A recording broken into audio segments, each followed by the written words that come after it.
Salam sehat dan semangat. Halo rekan-rekan mahasiswa, saya Iwayan Adi Arianta, tutor Bapak Ibu dalam mata kuliah Hakum 4410, praktik pengalaman beracara. Baik, Bapak Ibu rekan-rekan mahasiswa, pada inisiasi 1 ini kita akan membahas tentang surat dakwaan pada hukum acara pidana dan juga sekaligus eksepsinya yang biasanya diajukan oleh terdakwa dan atau penasihat hukumnya.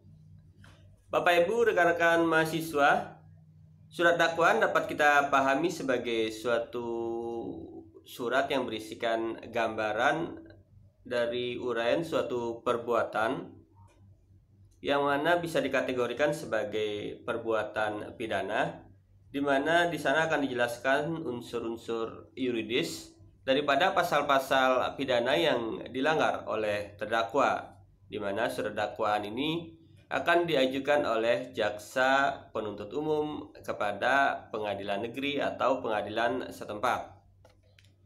Baik, Bapak Ibu rekan-rekan mahasiswa, dasar daripada suatu penyusunan surat dakwaan adalah hasil daripada penyidikan yang dilakukan oleh pihak penyidik, baik itu penyidik dari Kepolisian Negara Republik Indonesia atau Polri, dan juga penyidik Pegawai Negeri Sipil atau PPNS, di mana surat dakwaan ini perannya sangat besar sekali di dalam suatu proses peradilan, di mana surat dakwaan ini diantaranya adalah dasar daripada pemeriksaan di dalam persidangan di pengadilan, kemudian dasar daripada penuntutan pidana, kemudian dasar daripada pembelaan terdakwa atau pembelaan dari penasihat hukum terdakwa, dan kemudian dasar daripada hakim untuk menjatuhkan suatu putusan, serta dasar daripada pemeriksaan peradilan tingkat selanjutnya,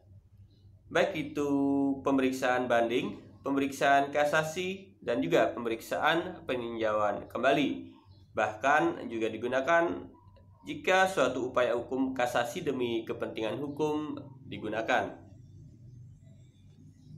Oleh sebab itu, Bapak Ibu rekan-rekan mahasiswa, maka berdasarkan pentingnya atau vitalnya fungsi dari surat dakwaan ini, Jaksa Agung kemudian menerbitkan suatu surat edaran nomor 004-JTA-11-1993 tentang pembuatan surat dakwaan, di mana disebutkan dalam surat edaran tersebut tentang bentuk-bentuk surat dakwaan yang diantaranya adalah dakwaan tunggal, di mana di dalam dakwaan tunggal ini hanya satu tindak pidana saja yang didakwakan, karena biasanya tidak memungkinkan untuk mengajukan alternatif atau dakwaan pengganti lainnya.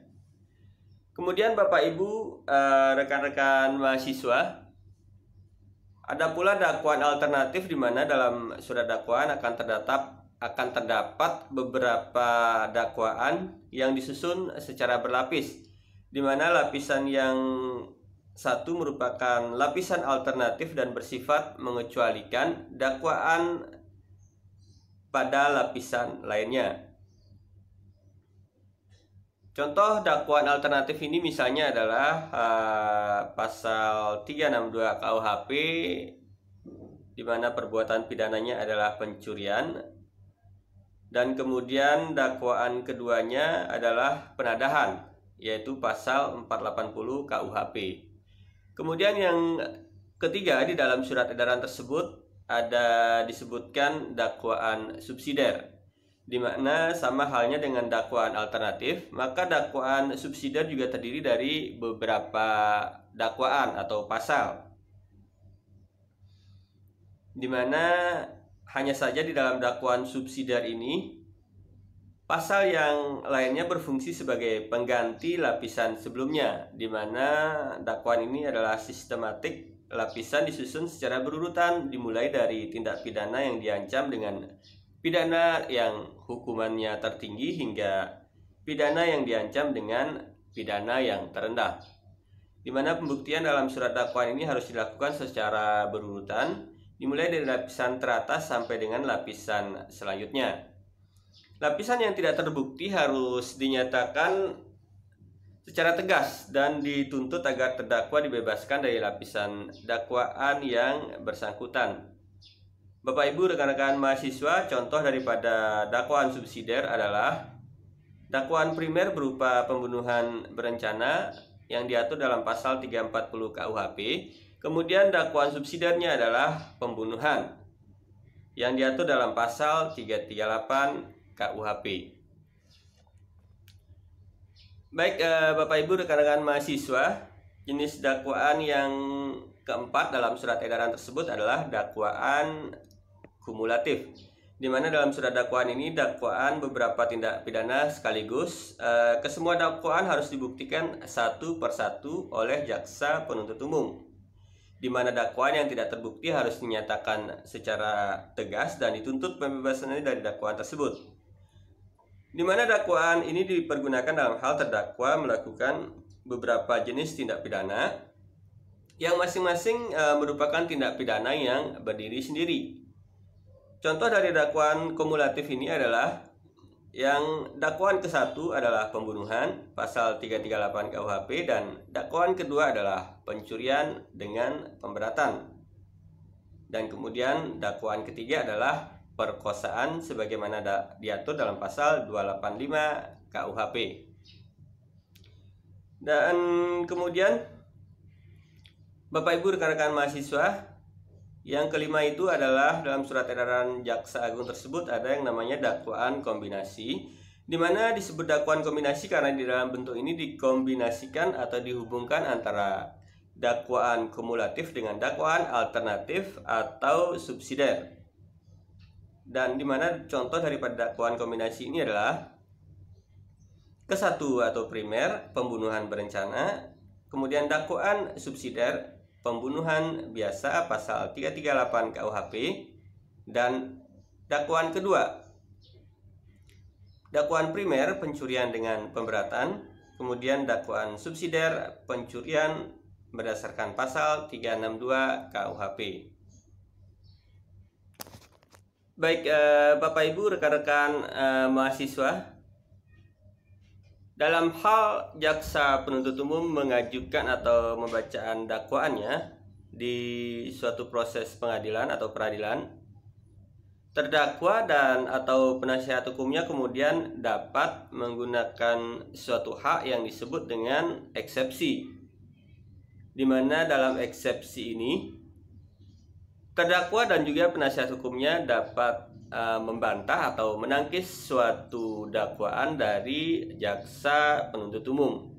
Eksepsi ini dapat digunakan sebelum suatu proses peradilan melakukan pemeriksaan terhadap suatu dakwaan, di mana suatu eksepsi ini kemudian akan diputuskan oleh majelis hakim, diterima atau ditolak di dalam suatu putusan sela.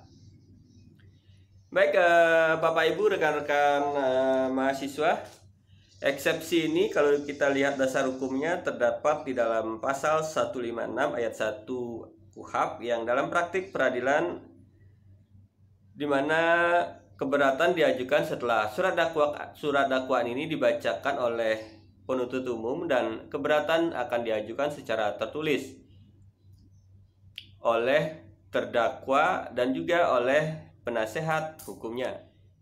Bapak Ibu rekan-rekan mahasiswa, ada 3 jenis eksepsi atau 3 macam keberatan yang terdakwa dan penasihat hukumnya dapat ajukan di dalam suatu persidangan atau proses peradilan, di mana ketiga jenis keberatan tersebut adalah keberatan bahwa pengadilan tidak berwenang mengadili perkaranya, di mana keberatan ini biasanya memakai alasan kompetensi absolut dan kompetensi relatif yang dimiliki oleh suatu pengadilan.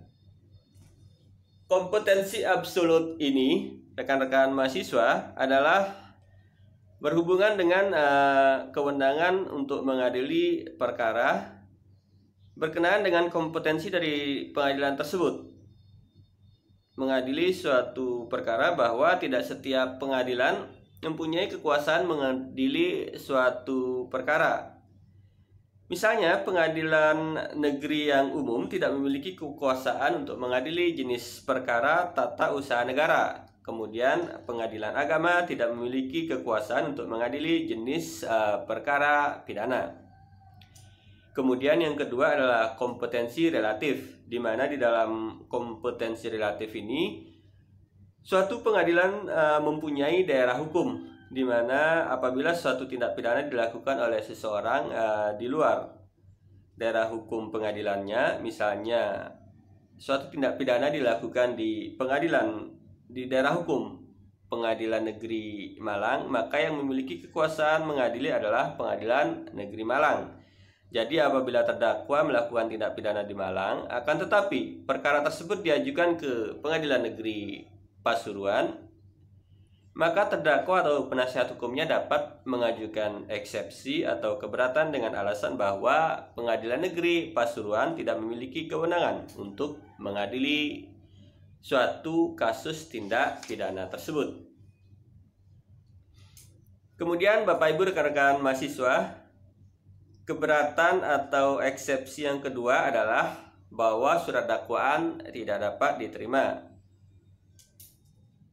Suatu eksepsi atau keberatan bahwa surat dakwaan tidak dapat diterima ini biasanya ada dua alasan, yaitu yang pertama adalah daluarsa, di mana dalam suatu delik aduan pengadu atau pelapor sudah mencabut aduannya 3 bulan setelah melakukan suatu laporan, di mana dalam hal ini tentu saja pengadilan negeri tidak dapat melakukan atau menyidangkan suatu kasus yang sudah dicabut aduannya tersebut. Sebagai contoh, Bapak Ibu rekan-rekan mahasiswa, misalnya ada suatu laporan, suatu tindak pidana penggelapan.